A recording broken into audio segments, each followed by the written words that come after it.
Hello friends, welcome to the MPTS academy. I hope आप सभी अच्छे होंगे, पढ़ाई कर रहे होंगे, घर पे सेफ होंगे। देखिए, आज के लेसन में हम लोग सॉल्यूशन करेंगे एमबी पब्लिकेशन के बुक से सीट नंबर 26। ठीक है, अभी हमारा सीरीज चल रहा है 2016 का। हमारा टारगेट क्या है?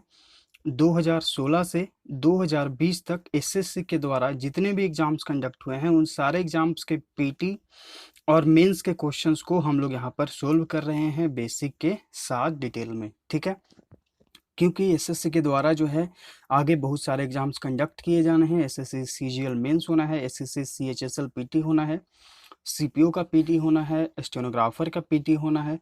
ठीक है, फेज 8 का पीटी होना है। फिर अभी एसएससी कांस्टेबल का फॉर्म फिलअप हो रहा है, तो जो भी एलिजिबल हैं वो फिलअप जरूर कर लीजिएगा, तो इनका एग्जाम होगा। ठीक है, तो इन सारे एग्जाम्स को ध्यान में रखते हुए हम लोग यहाँ पर प्रीवियस ईयर क्वेश्चंस को बेसिक के साथ सोल्व कर रहे हैं। ठीक है, हर एक क्वेश्चन को अच्छे से समझते हैं और उन्हें फिर अपने मतलब अगर आप मॉक टेस्ट मारते हैं तो उसमें आप अप्लाई करते हैं। ठीक है, तो हर एक क्वेश्चन, हर एक मार्क आपके लिए इम्पोर्टेंट है। 0.25 भी आपके मेरिट बनने में काम आएगा। तो प्लीज़ लेसन्स को कंप्लीट देखा करिए। ठीक है, आप लोग जो है टेलीग्राम पे, हमारा जो है the MPTS academy Telegram channel, आप वहाँ पे आपको क्विजेस किए जाते हैं, मैथ्स के, इंग्लिश के, जीएस के। तो इंग्लिश के क्विजेस जो हैं आप लोग बहुत ही इधर गलत हो रहा है। ठीक है, मतलब जो गलत ऑप्शन चूज करने वालों की संख्या वहाँ पर ज़्यादा है। तो इसका मतलब क्या है कि आप लोग जो है लेसन्स को कंप्लीट नहीं देखते हैं, क्योंकि वहाँ पर क्विजेस प्रीवियस ईयर लेसन्स को जो हम बता चुके होते हैं उसी में से पूछा जाता है। तो अगर गलत हो रहा है ज़्यादा, इट मीन्स कि आप लोग अच्छे से देखते नहीं हैं लेसन्स को। ठीक है, तो सभी से रिक्वेस्ट है कि लेसन्स को कंप्लीट देखिए। अगर आपको पसंद ना आए या बताने का तरीका अच्छा ना लगे तो कमेंट करिए कि हाँ, हमें यहाँ पर अच्छे से समझ में नहीं आया, आप और बेहतर तरीके से समझाएं। तो हम और बेहतर तरीके से समझाने की कोशिश करेंगे, लेकिन लेसन्स को कंप्लीट देखा करिए। ठीक है, तो चलिए फिर शुरू करते हैं। सेट नंबर 26 से क्वेश्चन नंबर फर्स्ट देखिए, डायरेक्शन क्या कहता है। डायरेक्शन ये कहता है कि इन the following question out of the four alternatives choose the word which best expresses. Best expresses यानी कि सिनोनिम्स, सिनोनिम्स यानी कि पर्यायवाची शब्द। ठीक है, क्वेश्चन क्या है हमारा? रिप्रूव, REPROOF। ठीक है, रिप्रूव। रिप्रूव मतलब क्या होता है? रिप्रूव मतलब होता है किसी को डांटना, फटकार लगाना।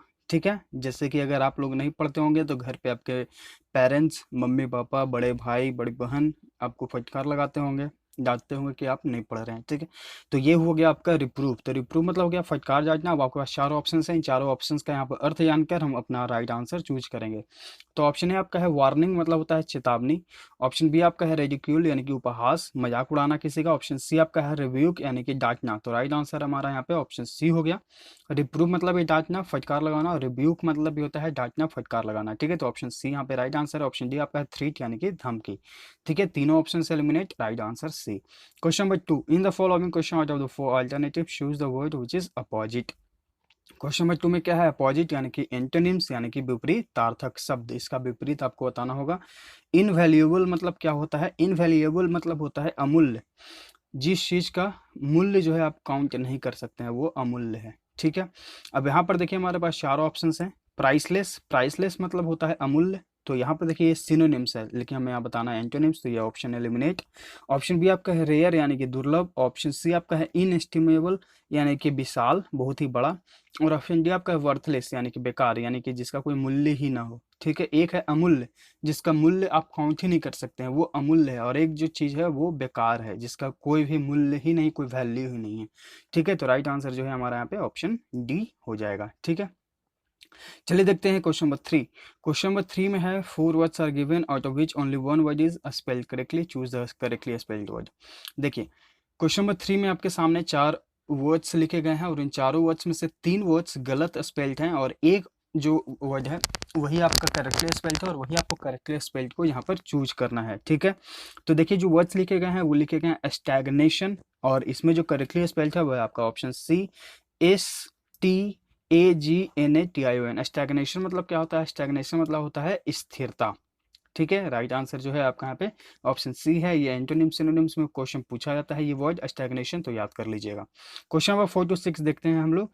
देखिए क्वेश्चन नंबर 4 to 6 में डायरेक्शन ये कह रहा है कि आपको एक सेंटेंस दिया गया है, उसके 4 पार्ट्स किए गए हैं और उन चारों पार्ट्स में से कोई एक पार्ट में एरर हो सकता है। देखिए डायरेक्शन कह रहा है मे हैव एन एरर, यानी कि हो सकता है। ठीक है, अगर आपको लगता है कि है तो आप उस ऑप्शन को चूज करिए अपने ऑप्शन आंसर में। अगर आपको लगता है कि उस सेंटेंस में कोई एरर नहीं है तो आपको एक ऑप्शन मिलेगा नो एरर का, आपको उसके साथ जाना होगा। ठीक है, चलिए देखते हैं क्वेश्चन नंबर 4।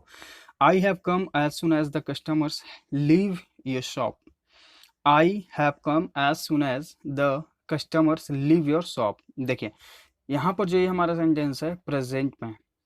ठीक है, ये प्रेजेंट परफेक्ट में है, क्योंकि हम लोग जानते हैं कि अगर हमारा एक पार्ट, ये हम लोग पढ़ चुके हैं कि अगर एक पार्ट जो है कंडीशनल सेंटेंस में कि एक पार्ट अगर प्रेजेंट इंडेफिनिट होता है हमारा, ठीक है, तो एक पार्ट हमारा फ्यूचर इंडेफिनिट होता है। ठीक है, तो अगर ये पार्ट हमारा प्रेजेंट है तो ये पार्ट ऑटोमेटिकली हमारा फ्यूचर इंडेफिनिट में बनेगा। ठीक है, तो यहाँ पर जो ऑप्शन में एरर है वो है आपका ऑप्शन ए। यहाँ पर जो है I will come as soon as the customers leave your shop, यानी कि जैसे ही कस्टमर्स यानी कि जो ग्राहक हैं आपके दुकान से जाते हैं मैं आ जाऊंगा। ठीक है, तो यहाँ पर जो है आई हैव कम की जगह आई विल कम यहाँ पे होगा, ऑप्शन ए आपका यहाँ पे एरर हो जाएगा। चलिए देखते हैं question number 5। I called at his house yesterday and have given him money. देखिए यहाँ पे बात हो रहा है yesterday का, ठीक है, यानी कि बीता हुआ कल, और यहाँ पर जो हमारा सेंटेंस है यहाँ पे हैव गिवन है यानी कि प्रेजेंट में है, तो यहाँ पे एरर हो जाएगा हमारा ऑप्शन सी में। हैव गिवन की जगह क्या यूज करेंगे हम लोग, गिव का यूज करेंगे। ठीक है, तो यहाँ पे ऑप्शन सी एरर है, और एक एरर इसमें और है। ठीक है, देखिए यहाँ पे ये फ्रेजल वर्ब का बात है, और यही फ्रेजल वर्ब आपको कल दिया गया था क्विज में, और आप लोग जो है मतलब ये फ्रेजल वर्ब नहीं, ऐसे ही जो है बीच के लेसन्स में से हम जो है फ्रेजल वर्ब आपसे पूछ लेते हैं और आप लोग जो है वहाँ पर गलत बताते हैं। इट मीन्स कि आप लोग लेसन्स को कंप्लीट नहीं देखते हैं, ध्यान से नहीं देखते हैं, नहीं समझते हैं। ठीक है, तो इसलिए जो है आप लोग अच्छे से देखिए, समझिए और अपना आंसर चूज करिए, क्योंकि वो प्रैक्टिस के लिए है, आपके लिए ही है। ठीक है, प्रैक्टिस कराने के लिए ही आपको वहाँ पर क्विज दिया जाता है। ठीक है, तो आप जितना प्रैक्टिस करते रहिएगा उतना ही आप बेहतर होइएगा, क्योंकि सभी को पता है practice makes a man perfect. ठीक है, तो प्रैक्टिस करते रहिए, वहाँ पर सिर्फ आपको प्रैक्टिस के मायने से ही वहाँ पर क्विजेस कराया जाता है। ठीक है, तो आप लोग अच्छे से देखिए लेसन को। तो देखिए यहाँ पर जो है कॉल एट मतलब क्या होता है, यहाँ पर जो हम लोग देख रहे हैं कॉल एट। ठीक है, कॉल एट मतलब होता है जाना या फिर फोन करना। ठीक है, जाना या फिर फोन करना, और एक होता है कॉल ऑन। ठीक है, कॉल ऑन मतलब होता है किसी के घर पर जाना। ठीक है, किसी के, इसका मतलब होता है जाना, आप कहीं भी जा रहे हैं। ठीक है, और कॉल ऑन मतलब स्पेशली होता ही है किसी के घर पर जाना। ठीक है, तो देखिए यहाँ पर जो बात हो रहा है ये बात हो रहा है घर के बारे में ही। ठीक है, तो हम एट की जगह क्या यूज करेंगे, ऑन का यूज करेंगे। कॉल ऑन मतलब होता है घर पर जाना, यहाँ पर घर के बारे में ही बताया गया स्पेशली, इसलिए जो है हम लोग कॉल ऑन का यहाँ पर यूज करेंगे। ठीक है, तो यहाँ पर देखिए एरर जो है बेसिकली हमारा 2 हो गया, लेकिन आप यहाँ पे ऑप्शन अपना जो चूज करें वो सी चूज करें। ठीक है, चलिए आई होप आप सभी को समझ में आ गया होगा। Question number 6। The reason for my absence is due to ill health. The reason for my absence यानी कि मेरा जो अनुपस्थित होने का कारण है वो है जो मेरा इल हेल्थ यानी कि अस्वस्थ। ठीक है, तो यहाँ पर जो है ड्यू टू का जो है यहाँ पे कोई भी यूज नहीं है, ऑप्शन जो है यहाँ पे आपको चूज करना होगा सी का। जो यहाँ पे ड्यू टू यूज हुआ है वो सुपरफ्लुअस है। ठीक है, अनावश्यक यूज हुआ है। ठीक है, आप ड्यू टू को यहाँ पर रिमूव कर दें। चलिए देखते हैं क्वेश्चन नंबर 7 to 9। 7 to 9 में है फिल इन दी ब्लैंक। ठीक है, I like, question number 7, I like fill in the blank in the sun. अब यहाँ पर देखिए आपके पास 4 ऑप्शंस हैं। लेइंग मतलब होता है बिछाना। ऑप्शन बी आपका है ले मतलब होता है रखना या फिर अंडा देना। ठीक है, ऑप्शन सी आपका है लाई मतलब होता है झूठ बोलना। ऑप्शन डी आपका है लाइंग मतलब क्या होता है लेटना, या फिर देखिए लाई का जो है बिफोर आपका लाइंग ही बन जाएगा। ठीक है, लेकिन यहाँ पर जो है इस लाइन के बारे में अगर हम लोग यहाँ पर सीखें तो इसका मतलब लेटना भी होता है और झूठ बोलना भी होता है। ठीक है, ये तो लाई का बिफोर हो गया, लेकिन लाइन का मतलब लेटना भी होता है। ठीक है, तो राइट आंसर जो है हमारा यहाँ पे ऑप्शन डी हो जाएगा। I like lying in the sun, मतलब कि मैं सूर्य की किरणों में जो है लेटना पसंद करता हूँ। ठीक है, तो यहाँ पर जो है ऑप्शन डी राइट आंसर हो जाएगा। चलिए देखते हैं question number 8, please do not fill in the blank an offer made by the chairman. देखिए अब यहाँ पर जो है चार ऑप्शन हैं। ऑप्शन है आपका है डिनाई, मतलब नकारना, मना कर देना। ऑप्शन बी आपका है रिफ्यूज, यानी कि इनकार कर देना। ठीक है, तो यहाँ पर राइट आंसर जो है हमारा ऑप्शन बी हो जाएगा। Please do not refuse an offer made by the chairman, यानी कि चेयरमैन के द्वारा जो ऑफर आपको दिया गया है आप उसे रिफ्यूज ना करें। रिफ्यूज मतलब कि इनकार ना करें। ठीक है, तो राइट आंसर जो यहाँ पे ऑप्शन बी हो जाएगा। ऑप्शन सी आपका है रिफ्रेन, यानी कि बचना, परहेज करना। ऑप्शन डी आपका है रिफ्यूजी, मतलब कि शरण। ठीक है, यहाँ पर राइट आंसर जो यहाँ पे ऑप्शन बी है, रिफ्यूज यानी कि इनकार करना। Question number 8, the clerk asked for my fill in the blank. अब यहाँ पर देखिए फिर से चार ऑप्शन है। आस्क फॉर मतलब होता है पूछना, ये याद करिएगा, ये एग्जाम में आता है। ठीक है, आस्क फॉर मतलब होता है पूछना। अब देखिए the clerk ask for my fill in the blank. अब चार ऑप्शंस फिर से हैं। डिटर्मिनेशन यानी कि दृढ़ता। डेस्टिनी मतलब क्या होता है आपका भाग्य। ऑप्शन सी आपका है डेस्टिनेशन यानी कि गंतव्य। डेजिग्नेशन यानी कि पद। तो राइट आंसर जो है हमारे यहाँ पे ऑप्शन डी हो जाएगा। The clerk asked for my designation, यानी कि जो क्लर्क है उसने जो है मेरे पद के बारे में मुझसे पूछा, यानी कि मैं किस पद पर हूँ उसके बारे में उसने पूछा। ठीक है, तो राइट आंसर जो है यहाँ पे ऑप्शन डी हो जाएगा। चलिए अब हम लोग देखते हैं क्वेश्चन नंबर 10 टू 12 में क्या है हमारा इंस्ट्रक्शन कर रहा है। क्वेश्चन नंबर 10 टू 12 में है हमारा आइडम एंड फ्रेजेस। ठीक है, question number 10, evening of life. Evening of life मतलब होता है बुढ़ापा। ठीक है, इवनिंग ऑफ लाइफ मतलब क्या होता है बुढ़ापा। तो देखिए राइट आंसर आपका यहाँ पे ऑप्शन ए हो जाएगा, ओल्ड एज। ठीक है, क्वेश्चन नंबर 11, बटन हर लिप। बटन हर लिप मतलब होता है बातचीत रोक देना। ठीक है, तो यहाँ पर जो राइट आंसर हो जाएगा वो हो जाएगा आपका ऑप्शन बी, स्टॉप टॉकिंग। बाकी जो ऑप्शन हैं, टेल अस मोर यानी कि और कुछ ज़्यादा बताएं। इनवाइट अस टू यानी कि आमंत्रित करें। इंजॉय हर सेल्फ यानी कि उसने जो है खुद को आनंदित किया। ठीक है, तो ये तीनों ऑप्शन से एलिमिनेट, राइट आंसर यहाँ पे ऑप्शन बी है। Question number 12, invent cock and bull stories. मतलब होता है बे सिर पैर की बातें। बे सिर पैर की बातें यानी कि उस बात का कोई लॉजिक ही नहीं है। ठीक है, कोई उसका सेंस ही नहीं बनता है, उसे बोला जाता है कॉक एंड बुल स्टोरीज। तो यहाँ पर जो आपका राइट आंसर हो जाएगा वो हो जाएगा आपका option C, absurd and unlikely story, यानी कि बेसिर की बातें जिसका कोई सेंस ही नहीं बनता है, कोई मतलब नहीं बनता है। ठीक है, तो यहाँ पर राइट आंसर जो है ऑप्शन सी हो जाएगा। चलिए अब हम लोग देखते हैं क्वेश्चन नंबर 13 टू 15। आप लोग हमारे टेलीग्राम चैनल जरूर ज्वाइन कर लीजिएगा, जैसा कि हम पहले ही बताएं आपको कि वहाँ पर क्विजेज होते रहते हैं, मैथ्स के, जीएस के, इंग्लिश के। ठीक है, फिर एग्जाम के समय जैसे कि पीटी का एग्जाम जब होगा तो उसके एक महीने पहले जो है आपको वहाँ पर लुसेंट का जो बुक है जनरल नॉलेज के लिए, वहाँ पे आपको उसके इंपॉर्टेंट टॉपिक शेयर किए जाते हैं। ये टॉपिक आपके लिए जो इंपॉर्टेंट होता है वो सारे वहाँ पर बताए जाते हैं आपको। फिर आपको वहाँ पे इंग्लिश का मॉक टेस्ट दिया जाता है, उसका फिर डिटेल्ड सॉल्यूशन कराया जाता है, वो भी फ्री।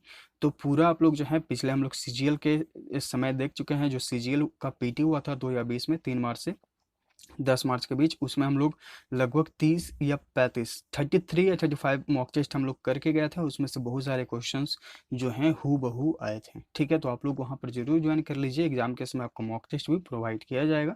तो आप लोग जो है अच्छे से तैयारी करते रहिए, पढ़ते रहिए। चलिए देखते हैं क्वेश्चन नंबर 13 टू 15 क्या है हमारा। OWS हमें बताना होगा, one word substitution. Question number 13, act of making things like new again, यानी कि कोई ऐसा चीज जिसे जो है आप फिर से नया अवस्था में लाते हैं। ठीक है, मतलब कोई चीज़ जो है पुराना हो गया आप उसे आप नया अवस्था में ला रहे हैं। ठीक है, तो ऑप्शन ए आपका है इनोवेट, यानी कि कुछ नया करना, यानी कि आप जो है कुछ उसके बारे में नहीं पता आप उससे नया कर रहे हैं। ठीक है, ऑप्शन बी आपका है रेनोवेट, यानी कि अच्छी अवस्था में लाना, यानी कि किसी चीज़ का जो है अवस्था बहुत ही खराब हो गया है आप उसे जो है अच्छी अवस्था में ला रहे हैं। तो राइट आंसर जो हमारा यहाँ पे ऑप्शन बी है। बात यही हो रहा है कि act of making things like new again. Again यानी किसी चीज़ को आप दोबारा अच्छी अवस्था में ला रहे हैं। ठीक है, तो ऑप्शन बी यहाँ पे राइट आंसर है। ऑप्शन सी आपका है मोटिवेट, यानी कि उत्साहित करना। ऑप्शन डी आपका है एक्टिवेट, यानी कि सक्रिय। तो ये तीनों ऑप्शन से एलिमिनेट, राइट आंसर यहाँ पे ऑप्शन बी है। Question number 14, one who knows everything, एक ऐसा व्यक्ति जो सब कुछ जानता है। तो उसे क्या कहा जाता है, उसे कहा जाता है ओमनिसिएंट, यानी कि सर्व ज्ञानी। ठीक है, ऑप्शन ए आपका यहाँ पे राइट आंसर है। बाकी जो ऑप्शन हैं, कंसियस मतलब होता है जागरूक। ठीक है, मतलब आप जागरूक हैं अपने सिलेबस के लिए, एसएससी का सिलेबस के, आप उसके लिए जागरूक हैं, पता है आपको, सचेत हैं, कंसियस। ऑप्शन सी आपका इंटेलेक्चुअल, यानी कि बौद्धिक। ऑप्शन डी आपका है लर्नड, यानी कि विद्वान, ज्ञानी। ठीक है, तीनों ऑप्शन से एलिमिनेट, राइट आंसर जो यहाँ पे ऑप्शन ए हो जाएगा। Question number 15, any morbid rays of water, morbid मतलब क्या होता है? मॉर्बिड मतलब होता है मतलब क्षतिग्रस्त, जो अच्छा नहीं हो, बहुत ही खराब हो। ठीक है, तो यहाँ पर जो है any morbid did of water, उसे क्या कहा जाएगा? तो यहाँ पर जो आपका राइट आंसर होगा, यहाँ पे राइट आंसर जो होगा वो होगा आपका ऑप्शन बी, हाइड्रोफोबिया, यानी कि जल का डर। देखिए यहाँ पे मॉर्बिड वही हुआ, मतलब कि खराब स्थिति में हो तो वही मतलब कि पानी से जिसे डर होता है उसे क्या कहा जाता है? उसे कहा जाता है हाइड्रोफोबिया, यानी कि जल का डर। बाकी जो ऑप्शन हैं, हाइड्रोफॉल, देखिए ये जो साइंस के क्वेश्चन हैं ये जलीय से संबंधित ही हैं। हाइड्रोलिक मतलब आप सभी जानते हैं साइंस, जलीय से संबंधित। और हायासिंथ, इसका मतलब क्या होता है? इसका मतलब होता है एक प्रकार का पौधा जिसपे अनेक प्रकार के फूल लगे होते हैं। ठीक है, मतलब कि एक ही पौधा जिसपे जो है कुछ लाल लाल कलर के फूल हैं, कुछ पीला कलर के फूल हैं, कुछ हरे कलर के फूल हैं। ठीक है, तो यहाँ पर जो है एक ऐसा पौधा है जिसपे अनेक प्रकार के फूल उगे हुए हैं, उससे बोला जाता है हायासिंथ। ठीक है, तो ये तीनों ऑप्शन एलिमिनेट, राइट आंसर यहाँ पे ऑप्शन बी हो जाएगा।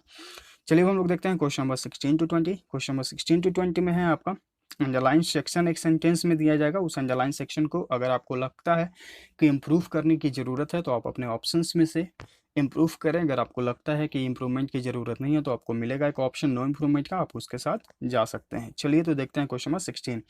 You have come here with the intention in insulting me. Intention मतलब क्या होता है? इरादा। इंटेंशन के साथ जो है हम लोग यूज़ करते हैं प्रीपोजिशन ऑफ का। ठीक है, इंटेंशन ऑफ डूइंग समथिंग। ठीक है, तो इंटेंशन ऑफ डूइंग समथिंग, तो यहाँ पे इंटेंशन के साथ हम ऑफ का यूज करेंगे, तो राइट आंसर जो हमारा ऑप्शन बी हो जाएगा। ठीक है, चलिए देखते हैं question number 17। I didn't give at the examination as my circumstances are bad. देखिए सर्कमस्टांसेस यानी कि स्थिति। तो देखिए अगर आप किसी एग्जाम में जो है बैठते हैं, मतलब एग्जाम देने जाते हैं, तो वहां पे आप यूज करते हैं एपियर का। ठीक है, एक चीज हमें और यहाँ पर ध्यान देना होगा। देखिए अगर हम लोग जो है ऑप्शन ए को चूज करेंगे, ठीक है, आई डिड नॉट राइट, ठीक है, आई डिड नॉट राइट, ठीक है, तो इसके बाद जो है आपको ये जो ऐड का प्रयोग हुआ है ये नहीं करना होगा। ठीक है, अगर यहाँ पे ऐड का प्रयोग नहीं हुआ होता तब आप राइट का यूज करते हैं। ठीक है, लेकिन यहाँ पर जो है एट द एग्जामिनेशन यानी कि गिव के बाद जो है एट का यूज हुआ है। ठीक है, तो गिव के बाद अगर एट का यूज हुआ है तो हम यूज करेंगे यहाँ पर एपियर का। देखिए राइट के बाद आपको कोई भी प्रीपोजिशन का जरूरत नहीं है, लेकिन एपियर के बाद जो है आपको एट का यूज करना होगा। ठीक है, इसलिए जो है हम लोग यहाँ पर ऑप्शन सी के साथ जाएंगे। अगर यहाँ पे एट नहीं होता तो हम राइट के साथ जाते हैं। ठीक है, तो ये है इन दोनों में अंतर। आई होप अच्छे से समझ गए होंगे। यहाँ पर राइट आंसर ऑप्शन सी है। Question number 17। थो he worked hard what he failed. देखिए हम लोग जानते हैं थो के साथ जो है हम हमेशा एट का यूज़ करते हैं। अब डायरेक्टली हम लोग रूल के हिसाब से जाएंगे। ठीक है, तो थो के साथ जो है आगे आने वाला सेंटेंस कॉमा के बाद हम एट का यूज़ करते हैं। राइट आंसर यहाँ पे ऑप्शन बी हो जाएगा। ये रूल आपको बताया जा चुका है जब हम लोग शुरुआत के दिनों में ही जब ये ग्रामेटिकल रूल सीख रहे थे तभी आपको ये बताया गया था, या फिर रिसेंटली जब एसएससी सीजीएल का एग्जाम होना था पीटी का, उस समय भी जब हम लोग रिवीजन कर रहे थे तो उस समय भी आपको यहाँ पे बताया गया था। ठीक है, तो थो के साथ हमेशा आप जो है एट का यूज़ करें। ऑप्शन बी यहाँ पे राइट आंसर हो जाएगा। Question number 19। आई होप आप इसका आंसर जो है अब तक चूज कर चुके होंगे 19 का। नो सुनर के बाद हम लोग क्या यूज़ करते हैं? देन का यूज़ करते हैं। राइट आंसर है यहाँ पे ऑप्शन सी है। वेन को रिमूव करेंगे और देन का यूज़ करेंगे। ठीक है, वेन का यूज़ कब होता है? जब हम लोग देखते हैं कि हमारा सेंटेंस जो है वो शुरू होता है हार्डली या फिर स्कैर्सली से।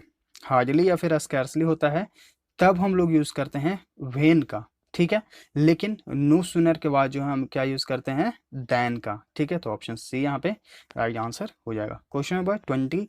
ही was so much a coward to help his friend. देखिए कल ऐसा पैटर्न हम लोग सीख चुके हैं, टी डबल ओ एडजेक्टिव उसके बाद टू।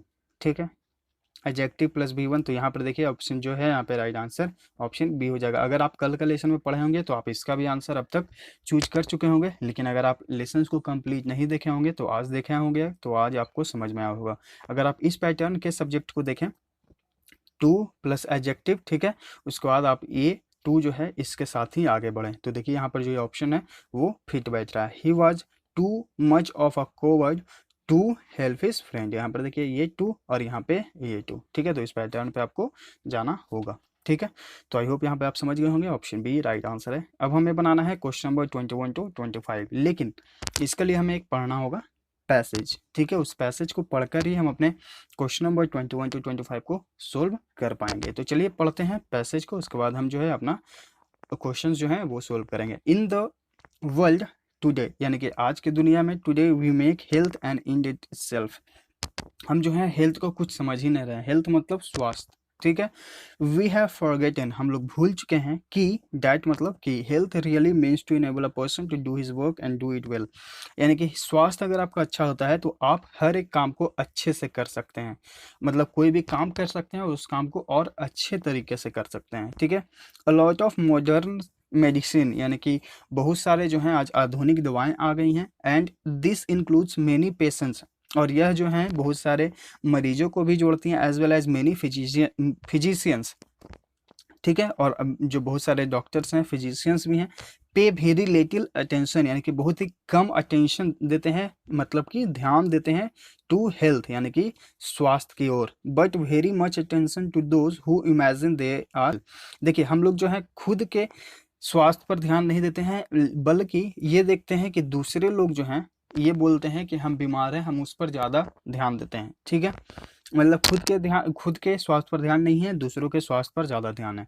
आवर ग्रेट कंसर्न, यानी कि जो हमारा मुख्य मुद्दा है विथ हेल्थ, यानी कि स्वास्थ्य के साथ, it's shown by the medical columns in newspapers, वह दिखाया जाता है न्यूज़पेपर्स के जो मेडिकल कॉलम होता है, जो बना हुआ होता है, ठीक है, वो चिकित्सा कॉलम जो बना हुआ था न्यूज़पेपर समाचार पत्र में, हम वो दिखाया जाता है। The health articles in popular magazines, यानी कि हेल्थ के बारे में जो आर्टिकल्स लिखे जाते हैं वो मैगजीन्स, मतलब जो पॉपुलर यानी कि प्रसिद्ध मैगजीन्स में।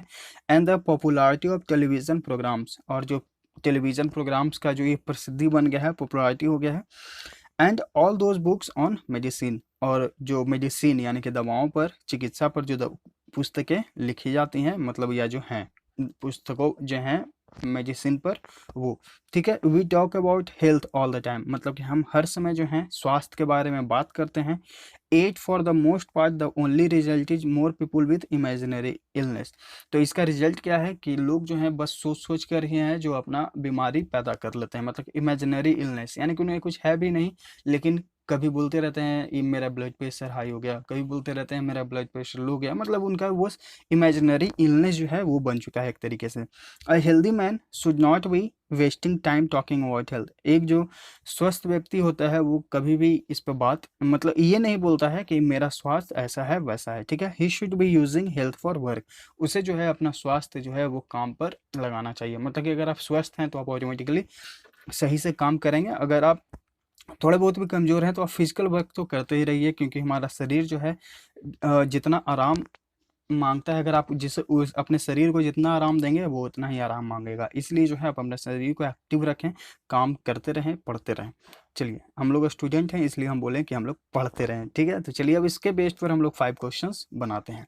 Question number 21, modern medicine is primarily concern with, जो हमारा मॉडर्न मेडिसिन है यानी कि आधुनिक मेडिसिन है वो किससे संबंधित है, कंसर्न किससे है, तो वो है option B, people suffering from imaginary illness. जैसा हम लोग ऊपर पढ़े थे कि आज के जो लोग हैं वो सिर्फ अपने इमेजिनरी यानी कि काल्पनिक बीमारी के कारण ही ज़्यादा बीमार लगते हैं, कि किन्हीं को लगता है कि मेरा ब्लड प्रेशर हाई है, किसी को लो है, किसी को ये है, किसी को फलना, किसी को ढकना, ठीक है। तो यहाँ पर जो है आपका राइट आंसर ऑप्शन बी हो जाएगा।